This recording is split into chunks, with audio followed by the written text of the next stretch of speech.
Dossier spécial sur Fréquence Évasion. À chaque instant, des sujets brûlants d'actualité, des faits de société. C'est tout de suite sur Fréquence Évasion. Loisirs, culture, environnement, économie. Sur Fréquence Évasion, l'info dans le Sud est sans limite. Fréquence Évasion, la culture du Grand Sud.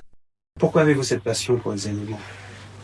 Parce que je trouve que les animaux sont des êtres qui souffrent comme nous et qu'on n'a pas le droit, étant donné que nous on est des hommes et qu'on est soi-disant une race supérieure, se permettre de les laisser souffrir comme ils sont à la SPA. Enfin, moi j'ai été bouleversée, surtout quand j'ai été les voir.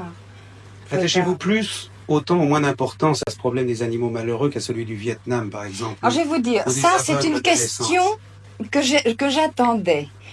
Et je vais vous dire, l'un n'empêche pas l'autre. Et si on a du cœur et qu'on s'attache à un problème misérable, qu'il soit animal ou humain, si on s'attache au problème animal, on s'attache aussi au problème humain. L'un va avec l'autre. Si vous êtes capable de faire du mal à un animal, vous êtes aussi capable de faire du mal à un être humain. Et je crois qu'en apprenant aux gens à aimer les animaux, on leur apprend aussi à aimer les hommes.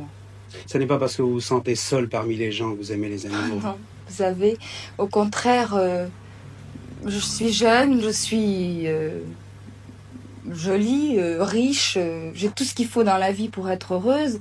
Et je m'intéresse au problème animal qui n'est pas uniquement réservé aux dames tristes, âgées et malheureuses.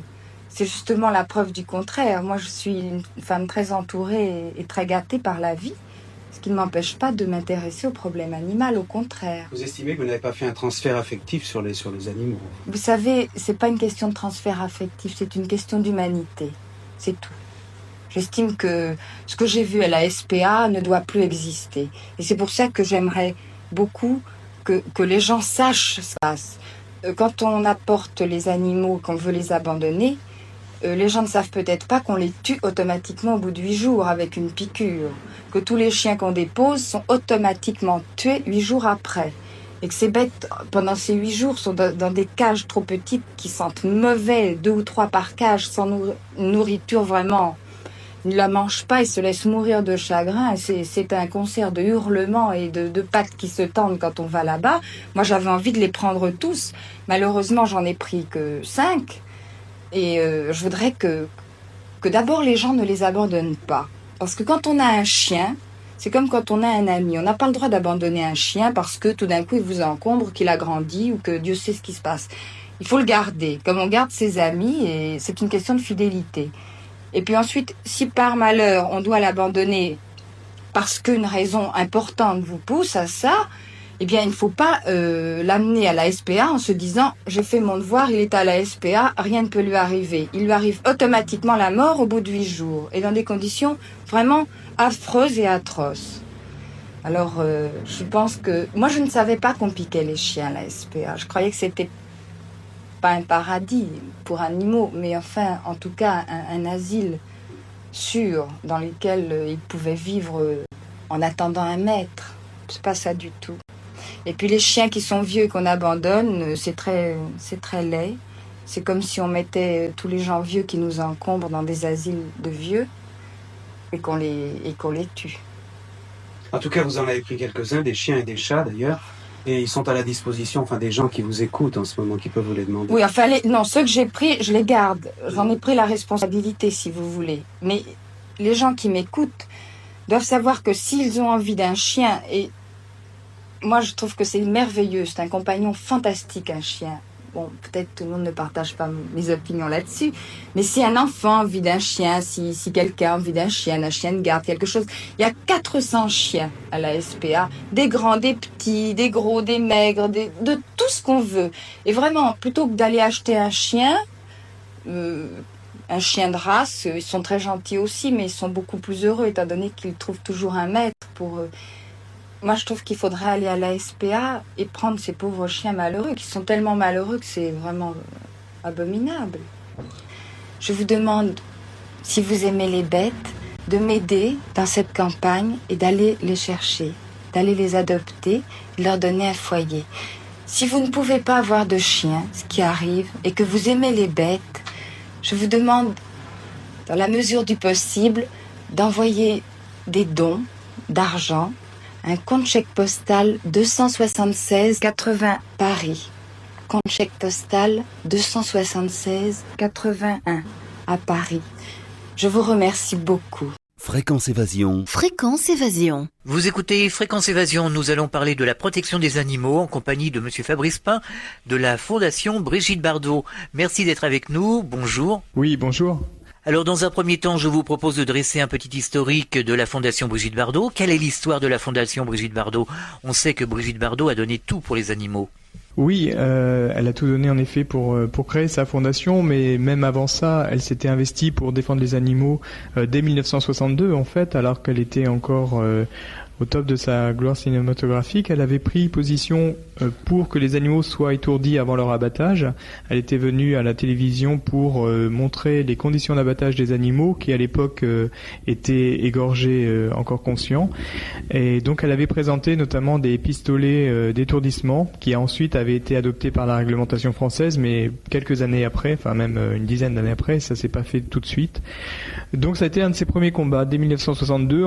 Après, il y a eu la campagne contre le massacre des bébés phoques en 1977. Enfin, en 1977, elle s'est rendue sur place, sur la banquise, et a dénoncé les conditions d'abattage de ces animaux et a demandé au gouvernement canadien de cesser ces actes de cruauté. Elle s'est également battue pour qu'on interdise le commerce de la fourrure. En fait, il y a eu un tel retentissement au niveau international qu'en effet, il y a eu des mesures qui ont été prises très rapidement.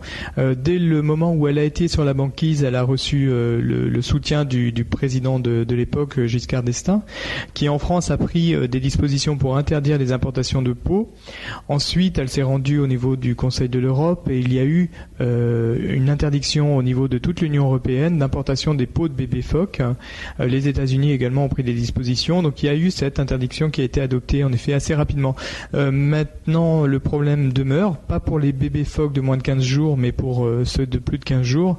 La chasse a repris dans des proportions qu'elle n'avait jamais atteint à l'époque.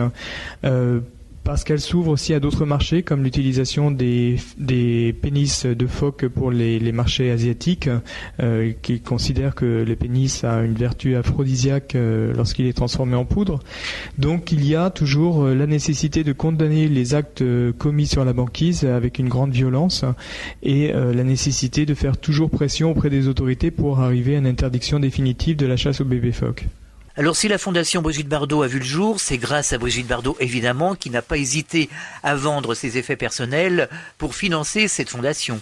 Oui, quand elle a créé sa fondation, au départ, elle s'est associée à d'autres organisations, comme Greenpeace, notamment lorsqu'il y avait cette campagne contre la chasse aux phoques, mais elle a voulu aller plus loin, créer sa propre fondation pour pouvoir mener à bien différents combats qu'elle sentait indispensables pour changer la réglementation et venir en aide aux animaux. Donc elle a créé sa fondation en 1986.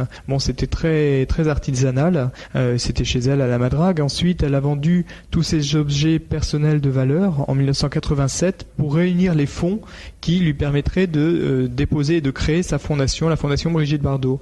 Ensuite, elle a développé son activité et la fondation est venue sur Paris. Donc, le premier siège social de la fondation a été ouvert sur Paris en 89. Et ensuite, elle a continué à soutenir sa fondation aussi financièrement, et notamment en 1992, où elle a fait don de sa maison, la Madrague, à la fondation pour qu'elle puisse avoir une assise financière qui lui permette d'obtenir la reconnaissance d'utilité publique par le Conseil d'État. À une certaine époque, pour sensibiliser les auditeurs, justement, les téléspectateurs, il y avait une émission qui s'appelait SOS Animaux. Oui, les SOS Animaux ont eu des fortes répercussions au niveau du public. C'est vrai qu'il y a eu une vraie sensibilisation, mais aussi des politiques. Quand on a lancé le premier SOS en 1989 et qui abordait le problème de la chasse aux éléphants en Afrique, à l'époque les éléphants n'étaient pas protégés. Et donc, lorsque Brigitte Bardot s'est mobilisée sur ce sujet, le gouvernement français a pris des dispositions pour interdire l'introduction de l'ivoire et il a été suivi par l'ensemble l'ensemble des pays membres de la CITES, qui est une convention internationale sur le commerce des espèces sauvages en voie de disparition. Donc il y a eu des mesures internationales pour interdire le commerce de l'ivoire. Il y a eu un arrêt des chutes des populations. Bon, même si les populations sont toujours sensibles et en danger, les populations d'éléphants en Afrique, mais aussi en Asie. Malgré tout, il y a eu quand même un frein sur l'extermination de l'espèce par l'arrêt du commerce de l'ivoire. Alors ce qu'il faut savoir, c'est que la Fondation Brigitte Bardot a une action internationale, notamment en Afrique, et notamment, entre autres, pour la protection des éléphants. Oui, tout à fait. Donc il y a beaucoup de partenariats. Par exemple, en Thaïlande, on finance d'une manière assez importante un hôpital pour éléphants. Et c'est assez impressionnant en fait de voir déjà les structures de cet hôpital, puisque tout est fait aux proportions des éléphants qui sont avec leurs gros pansements. En fait, ce sont des éléphants qui sont utilisés notamment dans les forêts et notamment de Birmanie qui touche la Thaïlande, où il y a toujours des mines antipersonnelles, et certains éléphants marchent sur ces mines et ont les pattes complètement explosées, donc il faut les soigner, et cet hôpital est là pour ça.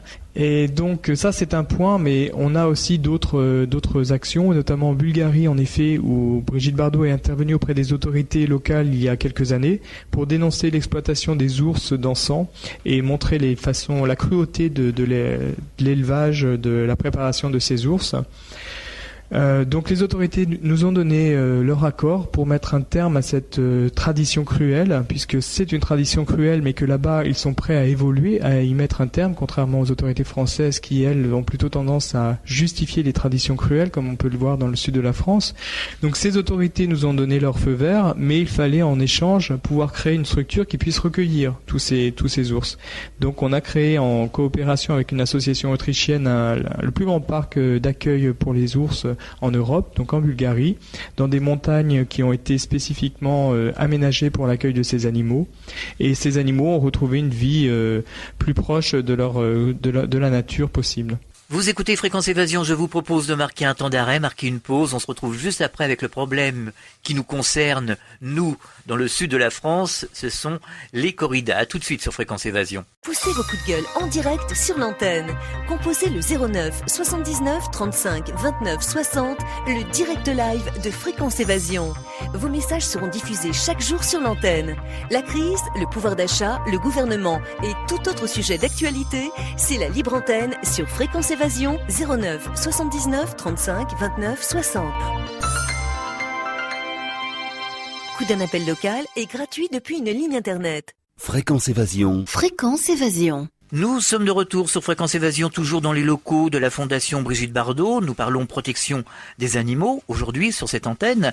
Alors nous aidons beaucoup le milieu associatif, nous leur donnons la parole, notamment pour les anti-corridas et pour les associations qui se battent contre le gavage d'oies. C'est un problème qui vous concerne, je suppose, ici à la Fondation. Oui, alors pour le gavage d'oies, d'un point de vue réglementaire, c'est pas très simple d'obtenir des avancées. Au contraire, même puisque les parlementaires ont adopté une réglementation qui considère que ça fait partie de la tradition culturelle et gastronomique française. Bon, cela dit, c'est pas non plus quelque chose qui va nous empêcher d'attaquer les conditions d'élevage des oies, puisque en fait, il faut aussi se rappeler que normalement les oies ne sont plus autorisées à être élevées dans des cages individuelles, stabilisation individuelle, et que la France ne respecte pas les réglementations européennes. Donc il va falloir impérativement demander à la Commission aussi d'entamer une procédure contre la France par rapport à ce point, et ça on s'y apprête. Donc là c'est vrai que ça doit passer par une sensibilisation et une volonté des gens de ne plus manger de foie gras, mais bon, ça c'est pas très simple. En ce qui concerne les corridas, bien évidemment, là on est totalement opposé au combat d'animaux en règle générale, que ce soit les corridas dans le sud ou les combats de coqs dans le nord, Pas-de-Calais. Dans les deux cas, on a entamé des procédures sur des combats qui s'organisaient d'une manière illégale. En ce qui concerne les combats organisés pour les corridas, c'est vrai que c'est très compliqué puisque les autorités locales les soutiennent et que la réglementation française a prévu des exceptions aux actes de cruauté pour ces combats d'animaux. Ce qui nous paraît totalement il est aberrant, puisque les corridas comme les combats de coqs sont considérés comme des actes de cruauté, passibles de 2 ans d'emprisonnement et 30 000 € d'amende, dès lors qu'ils sont organisés dans un département qui n'a pas une tradition locale ininterrompue. Alors ici à la Fondation Brigitte Bardot, vous luttez contre l'utilisation de l'animal en général, je pense au sacrifice des animaux au point de vue religieux, et aussi à l'expérimentation animale faite par les divers laboratoires. Alors en ce qui concerne l'abattage, les conditions d'abattage d'animaux de boucherie, et notamment lors de l'abattage rituel, c'est vrai qu'on demande à ce que les animaux soient étourdis avant leur saignée, ce qui est un minimum, hein, puisque bon, les conditions d'abattage de toute façon ne sont jamais idéales, par définition ça peut pas l'être, mais on demande à ce que l'animal souffre le moins possible, ce qui est vraiment le minimum du minimum que nous puissions attendre. Nous travaillons aussi bien sûr sur les conditions d'élevage, en fait aux différents niveaux, quoi, au niveau de l'élevage, du transport et de l'abattage des animaux de boucherie. Il y a énormément à faire, et notamment sur les conditions d'élevage. Il faut savoir qu'au niveau de l'Union européenne, la France est un des les plus gros pays producteurs de viande en règle générale, des poulets, mais aussi de broutards, d'ovins et de bovins. Donc c'est très difficile d'obtenir des avancées puisqu'on on est confronté à un secteur économique qui est quand même important. Malgré tout, on travaille à faire changer les conditions d'élevage. Il y a eu des modifications, notamment pour l'élevage des veaux, des porcs. Des porcs, c'était très très peu ce qu'on a pu obtenir. Des poules pondeuses. Là, par contre, il y a eu des avancées qui sont intéressantes, en tout cas qui vont être mises en œuvre et qui seront intéressantes si elles sont maintenues et respectées par la France.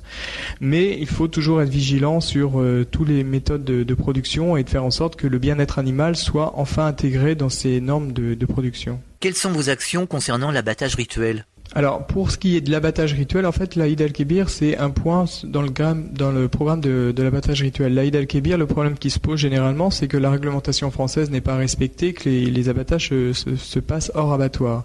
Donc ça, en effet, c'est illégal et ça commence à s'organiser un petit peu mieux depuis quelques années. En ce qui concerne l'abattage rituel, plus généralement, on a rencontré les autorités musulmanes qui ont accepté l'idée de l'étourdissement préalable à la saignée, dans la mesure où aucun texte religieux, enfin ni le Coran ni autre chose, ne s'oppose à ce que les animaux soient étourdis avant leur saignée. Il y a d'autres pays dans lesquels l'abattage rituel se passe avec étourdissement préalable. Il y en a plusieurs, même au niveau de l'Europe, mais aussi des grands pays producteurs comme la Nouvelle-Zélande ou l'Australie, où les moutons sont étourdis avant d'être égorgés et la viande est ensuite dirigée vers des pays du Moyen-Orient. Donc il y a tout à fait possibilité de concilier les nécessités religieuses avec des conditions d'abattage qui soient respectueuses des animaux. Alors vous vous battez également contre l'expérimentation animale, contre le fait qu'on utilise l'animal pour faire des cosmétiques.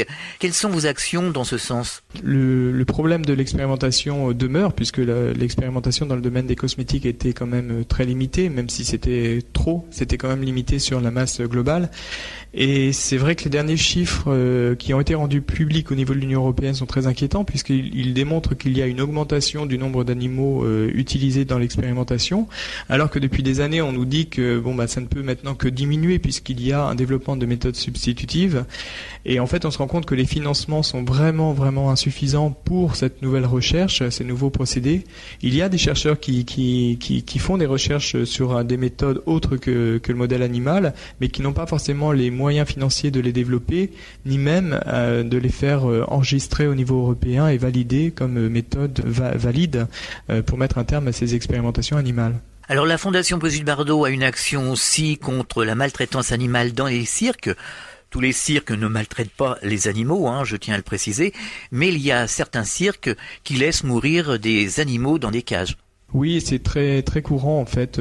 C'est très courant, c'est de plus en plus courant, je dirais même, et on est très souvent sollicité par les autorités pour procéder à la saisie des animaux et leur trouver des nouveaux placements, ce qui est extrêmement complexe puisque ce sont des animaux protégés et il est très difficile de trouver des points de chute en France ou ailleurs, puisque on a placé des animaux sauvages un petit peu partout là où on pouvait, en tout cas être assuré que les conditions de détention étaient correctes. Il y a aussi le problème des zoos. Le zoo de Vincennes à Paris est un zoo qui a été réhabilité afin de répondre au mieux aux besoins des animaux. Oui, alors il y a en effet plusieurs types de zoos. Il y en a qui sont plus ou moins adaptés. On fait quand même le distinguo, même si évidemment on est contre la captivité, ça c'est un fait. Maintenant, il y a quand même des structures qui sont un petit peu mieux adaptées que d'autres. Il y a énormément de zoos mouroirs qu'il faut faire fermer. Nous, on avait le problème qui demeure, mais bon, qui est en passe d'être résolu, de la ménagerie du Jardin des Plantes à Paris, où les animaux étaient détenus vraiment dans des conditions lamentables, et notamment les ours. Bon, ils ont été déplacés, mais en ce qui concerne le zoo de Vincennes, c'est vrai qu'il y a un programme et un projet financier énorme pour une structure qui restera quand même une structure de captivité pour mettre en avant des animaux sauvages qui feront aussi l'objet d'échanges avec d'autres zoos. Alors le message de la Fondation Brigitte Bardot, c'est ne portez pas de fourrure, car il y a des millions d'animaux, je dirais, qui sont sacrifiés au nom de ce commerce. Oui, donc en plus les chiffres seront plutôt revus à la hausse puisque c'est un marché qui redémarre. C'est vrai que les dernières années, il y a eu beaucoup de fermetures d'élevage, notamment en France. Mais ce qui est important, c'est que le public se renseigne, soit conscient que l'animal qu'il porte, enfin les animaux qu'il porte, puisque un manteau, suivant l'espèce, rassemble quand même beaucoup d'animaux. Donc c'est vrai que c'est un marché qui cache énormément de détresse. Les conditions d'élevage, les conditions d'abattage des animaux, et notamment en Asie, sont absolument épouvantables. Mais pas qu'en Asie. On a le cas par exemple en Russie, dans certains pays, dans certaines régions, où les animaux sont capturés et vivent dans des cages absolument ignobles. Et il y a une anecdote, si on peut appeler ça comme ça, mais il y a certaines populations russes qui bénéficient de quotas de chasse, par exemple pour les baleines ou les phoques, mais en fait ces populations ne bénéficient absolument pas des baleines qu'elles sont censées chasser pour une chasse de subsistance, mais les baleines chassées finissent par nourrir les renards d'élevage pour le marché de la fourrure. Donc ce marché-là occasionne des répercussions directes sur l'ensemble de la faune, puisque ce sont des animaux qui vivent dans des conditions effrayantes et qui en plus nécessite la chasse d'espèces protégées pour nourrir ces animaux d'élevage. À la Fondation Brigitte Bardot, vous menez un combat justement pour arrêter la chasse. Oui, alors bien évidemment, ça c'est aussi un dossier qui est extrêmement compliqué puisque les chasseurs en France représentent un poids électoral important. Même si, globalement, les Français sont pas forcément favorables à la chasse dans son ensemble, mais il y a quand même une écoute des chasseurs, ça on s'en rend compte. Cela dit, il y a quand même quelques avancées. Il y a eu l'interdiction de l'abrogation de la loi Verdet qui autorisait les chasseurs à venir tuer un animal dans un lieu privé. Ça n'est plus le cas, en tout cas si le lieu est clôturé. Là actuellement on travaille avec différents parlementaires à l'interdiction de la chasse à course, qui est extrêmement complexe, mais qui est nécessaire, d'autant plus depuis que l'Angleterre a interdit cette pratique et que des équipages s'installent, enfin en tout cas viennent en France pour chasser à courre. Donc on est en train de travailler avec plusieurs députés, enfin notamment avec Jean-Marc Saudon, donc un député de l'Essonne, qui a fait une proposition de loi pour rendre illégale cette pratique. Sur Fréquence Évasion, on marque une pause dans l'immédiat. Juste après, nous parlerons des animaux de compagnie et nous conclurons cette émission avec la Fondation Brigitte Bardot. À tout de suite. Chaque jour, sur Fréquence Évasion Radio, recherche, ovni, paranormal, faits de société, protection de l'environnement et les rendez-vous avec vos stars préférées dans Parole de Stars. Fréquence Évasion, c'est également la voix des sudistes en Principauté de Monaco et dans le Grand Sud. Fréquence Évasion Radio, dites-nous tout. Dites-nous tout. Dites-nous tout. Fréquence Évasion. Fréquence Évasion. Vous écoutez Fréquence Évasion, nous sommes de retour, toujours à Paris, à la Fondation Brigitte Bardot. Nous n'avons pas évoqué l'abandon des animaux. Il y a des abandons de plus en plus fréquents, notamment quand il y a des départs de vacances. Alors ça, c'est un problème. Oui, il y a de plus en plus d'animaux abandonnés parce qu'il y a de plus en plus de commerce aussi d'animaux qui se répandent un petit peu partout, notamment dans des galeries marchandes. Enfin, il n'y a plus du tout une volonté, une réflexion avant l'achat d'un animal. Puisqu'on parle d'achat là et pas de placement ou d'adoption.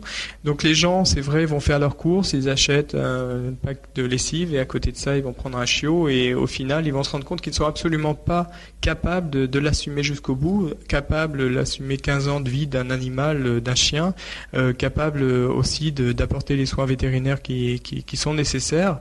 Donc les personnes achètent un animal comme ils achètent n'importe quoi et ils le jettent de la même manière. C'est vraiment devenu un bien de consommation, et donc de plus en plus les refuges en France sont submergés d'animaux abandonnés, et c'est Noël des animaux qui sont pratiques. Enfin, nous on l'organise sur Paris ou en région parisienne, mais bon, les autres refuges l'organisent également chaque année. Permet en effet à tous ces animaux rejetés de trouver une nouvelle famille d'accueil. Alors comment s'organisent ces adoptions d'animaux? Comment peut-on venir sur place et où pour adopter un animal? Bien, bon, alors c'est variable d'une année sur l'autre, mais en ce qui nous concerne, c'est mi-décembre à peu près. Bon, avant c'était un petit peu plus tôt, on organisait plutôt au niveau de la Saint-François d'Assise le 4 octobre. Ça, pendant des années, on organisait des week-ends d'adoption à cette période. Maintenant, c'est plutôt courant décembre. C'est libre d'accès, hein. Il suffit de se rendre sur place, de présenter une pièce d'identité, un justificatif de domicile, et il y a une possibilité d'adopter un animal. Quel serait le message que vous souhaiteriez adresser aux auditeurs de Fréquence Évasion qui nous écoutent en ce moment pour les sensibiliser, justement, pour les responsabiliser, leur faire prendre conscience qu'un animal, c'est pas une marchandise, que quand on prend un animal, c'est pour une vie? Que faire pour, justement, que ces abandons cessent une bonne fois pour toutes? Il faut surtout déjà être conscient que tout le monde ne peut pas s'occuper d'un animal, que c'est une charge, une responsabilité. Donc avant tout, avant même de vous dire n'abandonnez pas, n'achetez pas ou n'adoptez pas si vous n'êtes pas capable d'assumer l'animal jusqu'au bout. C'est une vraie réflexion et ça ne doit pas être un coup de tête. Donc nous sommes toujours pour qu'il y ait moins d'animaux, mais des animaux qui soient heureux, qui soient suivis par une famille responsable. Alors une fois qu'on a adopté un animal, ça passe impérativement par la stérilisation, par le tatouage et par la vaccination.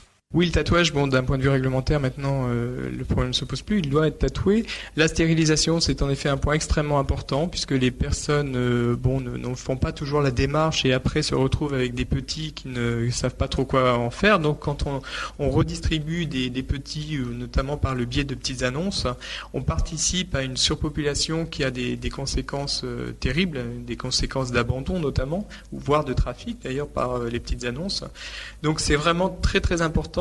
Et quand on parle de responsabilisation, en effet, ça doit aussi passer par là, de se dire j'ai un animal, il faut faire en sorte qu'il vive dans des conditions correctes, mais aussi il faut faire en sorte qu'il ne se reproduise pas pour être confronté à ce problème de ne plus savoir que faire de ces naissances. Donc la stérilisation, c'est un moyen extrêmement fiable, enfin définitif même, pour ne pas avoir ce problème de reproduction, et on soutient tout à fait ces campagnes-là de sensibilisation.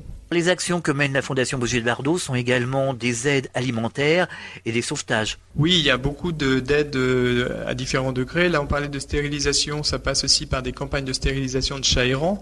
Ça, c'est un budget très important qui prend en charge à peu près 7000 stérilisations de chats chaque année, en accord avec les municipalités pour un maintien des populations stérilisées sur place, ce qui évite une mise en fourrière et une euthanasie des animaux. Mais aussi, ça passe par des aides vétérinaires à des structures en difficulté et des particuliers aussi qui ont récupéré des animaux et qui ont elles-mêmes des difficultés à entretenir tous ces animaux.